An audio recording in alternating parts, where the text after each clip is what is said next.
My name is Emily Patterson. I'm 32 years old. The night I realized I had destroyed my entire life, I didn't scream. I didn't cry. I just stood there, in the bathroom, staring at my reflection like I didn't recognize the woman looking back. My hands were shaking so badly I had to grip the edge of the sink just to stay upright. It was 2 a.m., and 20 minutes earlier, my boyfriend had walked out the door with our children.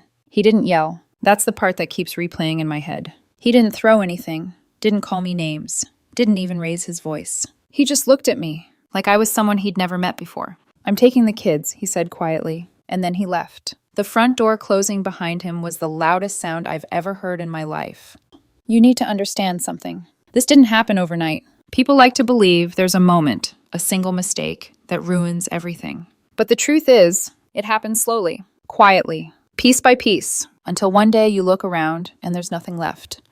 8 years. That's how long Daniel and I were together. We weren't married, but we might as well have been. 2 kids. A 7-year-old boy who still asked me to check under his bed for monsters. And a 4-year-old girl who couldn't sleep without her stuffed elephant. We had the house. The routines. The shared grocery lists and bedtime schedules and inside jokes that stopped being funny, but we kept repeating anyway. From the outside, we looked solid. Stable. Safe. From the inside, I was disappearing.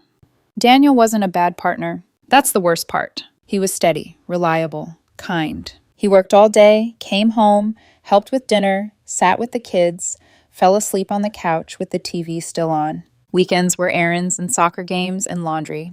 We weren't unhappy. We were just predictable. And somewhere along the way, I stopped feeling like a person. I became mom, or Daniel's girlfriend, but not Emily, not someone anyone looked at twice.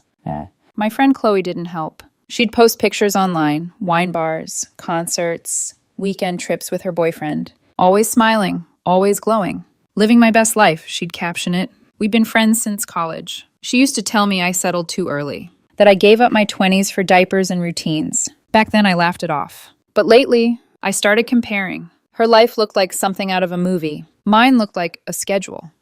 I remember my birthday that year. 32. Daniel got me a card, a nice one, and a spa gift certificate I never used. He meant well. He always meant well. But that night, after the kids were asleep, I sat on the edge of the bed, holding that card, and thought, is this it? Is this all my life is ever going to be? And that thought, that quiet, dangerous thought, was the beginning of everything. Then came Ryan. I wish I could say it's just happened. That he appeared out of nowhere and swept me into something I couldn't control. But that wouldn't be true. I had choices. I made every single one of them. Ryan was new at work. Marketing department. 28. Confident in a way that felt effortless. The kind of confidence that comes from not being worn down by life yet. He noticed me. Not as someone's mother. Not as someone's partner. Just me. The first time he spoke to me, it was after a team meeting. That presentation was impressive, he said, leaning casually against my desk. You really know what you're doing. I remember blinking at him, like I hadn't heard that kind of thing in years. Daniel used to ask about my job, used to care, but somewhere along the way, that stopped. With Ryan, it didn't stop. It grew. First compliments, then conversations, then lunches. He'd sit at my desk, talking about movies, music, things I used to love before life became practical. He made me laugh. He listened. And the way he looked at me, it wasn't familiar. It wasn't comfortable. It was curious, interested, like I was someone worth discovering. I told myself it was harmless. Just a work friendship. Everyone needs that, right? But I started noticing changes. I spent more time getting ready in the morning. Bought clothes that weren't just easy. Checked my phone more than I should have. Waited for his messages. Daniel noticed. You seem happier lately, he said one night, smiling at me over the kitchen sink. I smiled back. And the lie came so easily it scared me. Man. Chloe noticed too. We met for coffee one weekend while Daniel stayed home with the kids. I told her about Ryan. Not everything. Just enough. There's this guy at work, I said carefully. He makes me feel seen again. She didn't hesitate. Didn't question it. She leaned forward and said, You deserve that, Emily. You deserve to feel alive. That sentence stayed with me, echoed in my head. You deserve to feel alive. Like something had been taken from me. Like I was owed something more. Looking back now, that was the moment I started justifying everything that came next. I wasn't unhappy. Not really. I was bored. And I confused boredom with being trapped. And that confusion was about to cost me everything. The affair didn't start all at once. There wasn't some dramatic moment where everything changed. It slipped, slowly, quietly, like something I could still stop if I wanted to. It was December, the office holiday party. Too much wine, too much laughter, too many moments where Ryan stood just a little too close. His hand brushed my lower back once, then again, and I didn't move away. I remember the way he looked at me that night. Not casual, not friendly, intentional. You know, he said softly, leaning closer so no one else could hear, your boyfriend is an idiot if he doesn't see how incredible you are. My breath caught. I should have shut it down right there. I should have laughed it off. I should have gone home. Instead, I let the silence stretch. We ended up outside. Cold air, quiet street. The party noise fading behind us. He asked if I wanted to see his apartment. And just like that, the decision was in front of me. Clear, simple, final. I stood at his door with my keys still in my hand. And for a moment, everything slowed down. I thought about Daniel, about my son, probably asleep with his nightlight on, about my daughter, curled up with her stuffed elephant. I thought about the life waiting for me at home. Safe, steady, real. And then I thought, just once, just to feel something again. It doesn't mean anything. That sentence became the lie I built everything on. I walked inside. After that, it got easier. Too easy. That's how I knew I was in trouble. At first, it was just texts, then lunches, then excuses, late meeting, client dinner, girls' night. Each lie came faster than the last, more natural, like I'd done this before. Ryan and I started meeting twice a week. Empty conference rooms, his car, sometimes his apartment if I could find an excuse long enough. Every time I told myself the same thing. It doesn't mean anything, but something was changing. Not just around me, inside me. I became impatient at home, short-tempered. The kids would ask simple questions and I'd snap without thinking. Then feel guilty and overcompensate, extra treats, extra screen time, anything to quiet the voice in my head. Daniel would talk about his day, and I'd barely listen, my mind somewhere else, on a message, a memory, the next time I'd see Ryan. I stopped touching Daniel, stopped initiating anything. If he tried, I'd pull away. I'm tired. Work's stressful. Not tonight. He accepted it, because that's who he was. Understanding, patient, trusting. That made it worse. One night, my son looked at me from across the dinner table. Mom, are you mad at us? The question hit harder than anything. No, baby, I said quickly, forcing a smile. Of course not. Then why are you always busy? I swallowed. Work's just been a lot lately. Another lie. I wasn't busy with work. One choice at a time. One choice at a time. There were signs. So many signs. I just refused to see them. Shuss. Ryan never wanted weekends. Never wanted anything public. No dinners, no dates, no being seen together. Whenever I hinted at something more, he'd laugh it off. Let's just enjoy this, he'd say. No pressure. At the time, I told myself he was being respectful, that he understood my situation, that he was giving me space. The truth? He didn't want anything real. And deep down, I think I knew that. But I didn't care, because when I was with him, I felt like someone else. Someone lighter. Someone wanted. I started imagining things. A different life. An apartment downtown. No routines, no schedules. Just me. And someone who looked at me like I mattered. I told Chloe I was thinking about leaving Daniel. She didn't hesitate. You only live once, she said. Don't waste it being unhappy. Unhappy. That word again.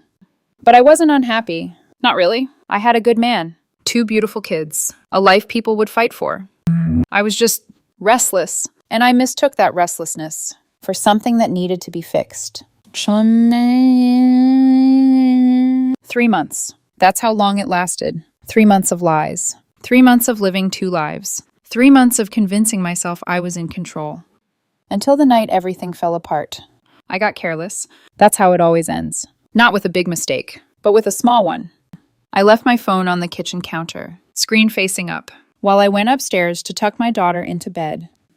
When I came back down, Daniel was holding it. His face was calm. Too calm. Who's Ryan? He asked. His voice didn't shake, didn't rise. And somehow, that made it worse. I froze. For a second, I considered lying, saying it was nothing. A coworker, a joke, a misunderstanding, anything. But something in his eyes told me he already knew. It's not what you think, I said. The most meaningless sentence I could have chosen. He set the phone down carefully. What is it then, Emily? I opened my mouth, closed it again. Because there is no version of betrayal. That sounds better when you explain it. How long? He asked. 3 months, I whispered. He nodded slowly. like he was confirming something he'd already suspected. Do you love him? No, I said quickly. No, it's not like that. It was just. I stopped, because there is no just. Just what? He asked quietly. Just attention? Just sex? Just you deciding we weren't enough? His words didn't hit all at once. They landed slowly, one by one. I started crying. I'm sorry, I said. I made a mistake. I'll end it. Right now. We can fix this. Please. He held up his hand. Stop. Okay. And just like that, everything shifted. He didn't yell, didn't argue, didn't ask for details. He just checked out. Emotionally. Completely. Then he pulled out his phone, started typing, and walked upstairs. I followed him, panic rising in my chest. Daniel, what are you doing? He didn't answer. I heard drawers opening, closets, zippers. And when I stepped into the kids' room, I saw him packing. Small bags, methodical, extra clothes, toothbrushes, favorite toys. Daniel, please. My voice broke. Can we just talk about this? We're done talking, Emily. That was the moment I realized. This wasn't something I could fix. This wasn't an argument. This was the end. We're done talking, Emily. He didn't raise his voice, didn't even look angry. That calm was worse than anything.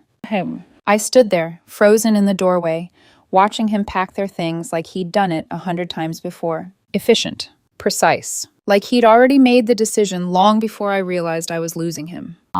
Daniel, please, I said again, softer now. Don't do this. Not like this. He zipped up our daughter's bag, moved past me without touching me. I'm taking the kids to my parents' house. You can't just take them, I said, my voice trembling. That made him stop. For the first time since this started, he looked at me, really looked at me. And whatever he saw, it wasn't the woman he loved. Watch me, he said quietly. He woke them up gently, told them they were having a sleepover. Our daughter smiled immediately, rubbing her eyes. Grandma's house? Yeah, sweetheart. She was excited, too young to understand. Our son wasn't. He sat up slowly, looking between us. Something in the room had shifted. He could feel it. Is Mommy coming? He asked. My chest tightened. Daniel didn't hesitate. Not tonight, buddy. That was the moment something inside me cracked. Not loudly, not dramatically. Just a quiet, irreversible break. I followed them downstairs, my legs barely steady. Daniel, please, I said again. I love you. I love our family. We can fix this. He didn't respond, just kept moving, putting on their jackets, checking their bags, like I wasn't even there. At the door, I tried one last time. I made a mistake, I said. A horrible mistake, but it doesn't have to end like this. He paused, hand on the doorknob. For a second, I thought, maybe he'd turn around. Maybe he'd say something. Anything. But he didn't. No, Emily, he said, his back still to me. It does. He opened the door. Our daughter waved at me like it was any other night. Bye, Mommy. Our son didn't wave. He just looked at me, confused, hurt, trying to understand something no child should have to understand. Then they were gone. The silence that followed was unbearable. Not quiet, heavy, like the house itself knew something had just ended. I stood there for a long time, staring at the door, waiting for it to open again, for him to come back, for someone to say this wasn't real. No one did. Eventually I moved, picked up my phone, and did the only thing I could think of. I called Ryan. He didn't answer. I called again, and again. Texted, please call me, it's urgent. Daniel found out. He left, he took the kids. Nothing. He finally called back the next morning. His voice was groggy, casual. Hey, sorry, I was asleep. What's up? I almost laughed. The normalcy of it. Like my world hadn't just collapsed. My boyfriend knows, I said. He left. He took the kids. Ryan, I think he's going to end things. There was a pause. A long one. Huh? Wow, he said finally. That's heavy. Heavy. That was the word he chose. Can I see you? I asked. I need someone right now. Another pause. Longer this time. And something in my chest tightened, because I already knew what was coming. Emily, I think maybe we should take a step back. I blinked. What? This is getting complicated. Complicated. That word hit harder than anything Daniel had said. Are you serious right now? I asked, my voice barely steady. I mean, yeah, he said, uncomfortable now. You've got a lot going on. I don't want to get pulled into all that. All that? I repeated. My life just fell apart. I know, and I'm sorry, I really am, he said quickly. But this wasn't supposed to be this. This Like what we had didn't even deserve a name. Ryan, I said slowly, I thought. He cut me off. We were never really together, Emily. Man. There it was. The truth. Clear. Cold. Final. You're great, he added, like that made it better. But I'm not looking for anything serious. And this is a lot. Vibe. A lot. Complicated. Heavy. That's what I was to him. Not someone worth fighting for. Not someone he cared about. Just a situation he didn't want to deal with. My family is gone, I said quietly, because of you. That's not fair, he replied immediately. That was your choice. And the worst part? He was right. No. I think you should focus on fixing things with them, he continued. That's what matters.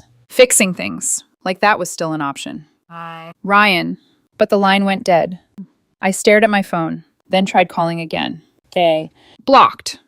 I checked everything. Messages, social media, everything. Gone. Just like that. I sat there in my living room, in the house I shared with Daniel, surrounded by toys and photos and pieces of a life that no longer belonged to me. And I understood something I hadn't let myself see before. I didn't just lose him. I lost everything. My children, my home, my relationship, my future. And the man I threw it all away for couldn't get away from me fast enough. That's when it hit me, fully, completely. There was no illusion left, no justification, no story I could tell myself to make this okay. I hadn't just made a mistake. I had erased myself from my own life. It's been 3 months since that night. I wish I could say things got better. They didn't. Daniel filed for custody within 2 weeks. I was served at work, in the lobby, in front of people who said my name a little too loudly, like they wanted to make sure everyone heard it. Heads turned. Conversations stopped. And just like that, everyone knew.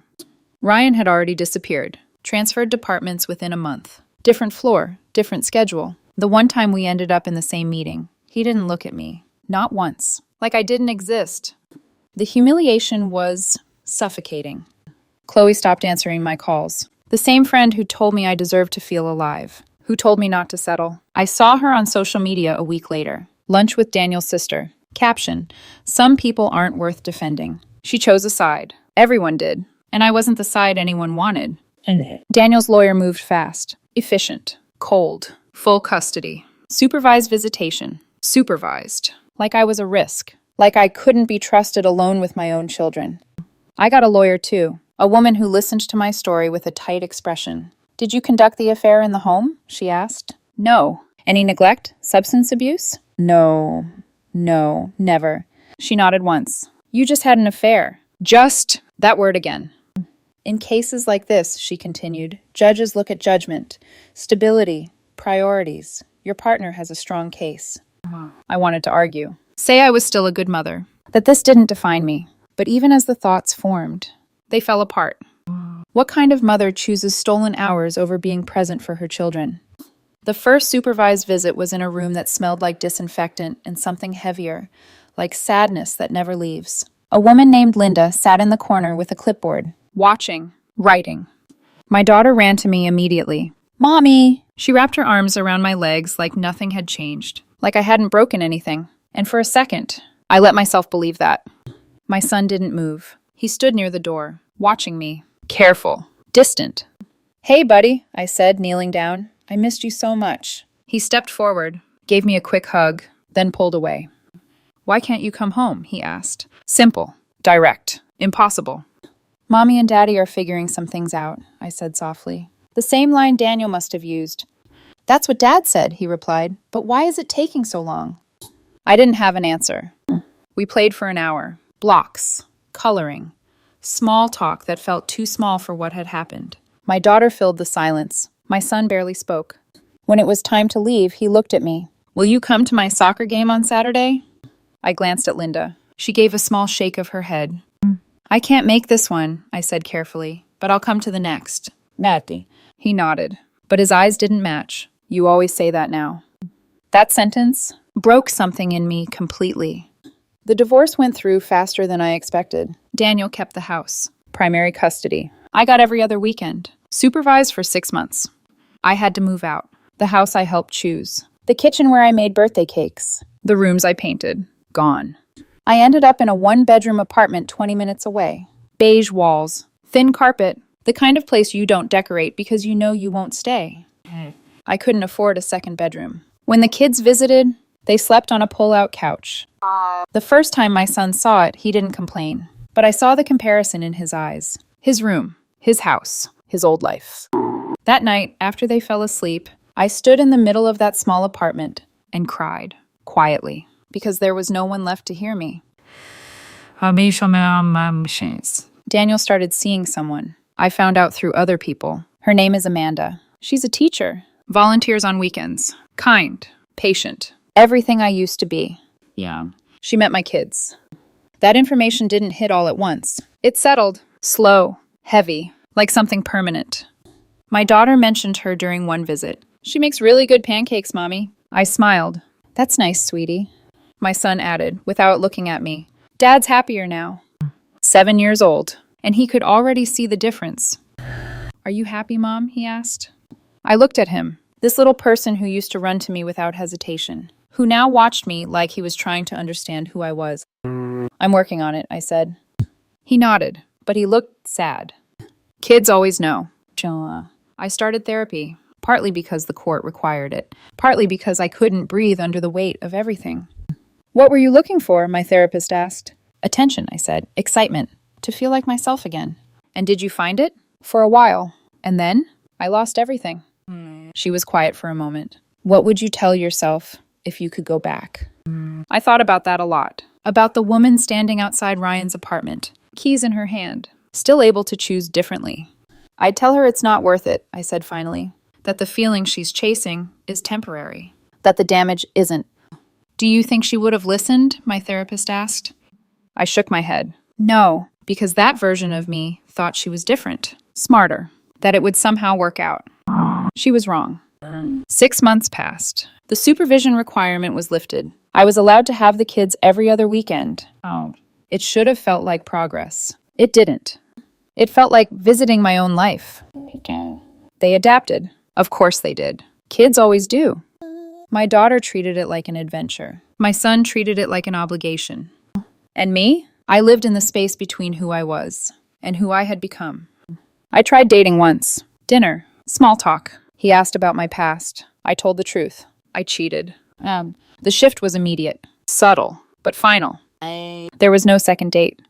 That's something no one tells you. When you're the one who breaks trust, you don't just lose one relationship. You lose the ability to be trusted again. I lost friends. Respect. The version of myself I thought I was. I see Daniel sometimes. Pickups, drop-offs. He's polite, distant, like I'm someone he used to know. One night I broke, right there in the driveway. I'm so sorry, I said. I know I've said it before, but I need you to understand. I know what I did. I hate myself for it. He looked at me, not angry, not cold, just done. I know you're sorry, Emily, he said, but that doesn't change anything. I swallowed hard. Do you ever think maybe we could... No. Firm. Immediate. That person I loved, he continued, she's gone, and I've moved on. And just like that, the last piece of hope I had disappeared. There are nights now where I lie awake and replay everything. Every choice. Every moment I could have turned back. And I think about how small it was. The decision. One step. One door. One lie. That's all it took. I thought I was choosing something more. More excitement. More life. More feeling. But I wasn't. I was trading everything real for something that was never real to begin with. If you're standing where I once stood, thinking about crossing that line, telling yourself it's harmless, that it doesn't mean anything, listen to me. It does. Because the moment you cross it, the life you have is already over. You just don't know it yet. And by the time you do, there's no going back. This is my life now, not the one I had, not the one I imagined, the one I created, with a single, irreversible choice. And I have to live with it every day.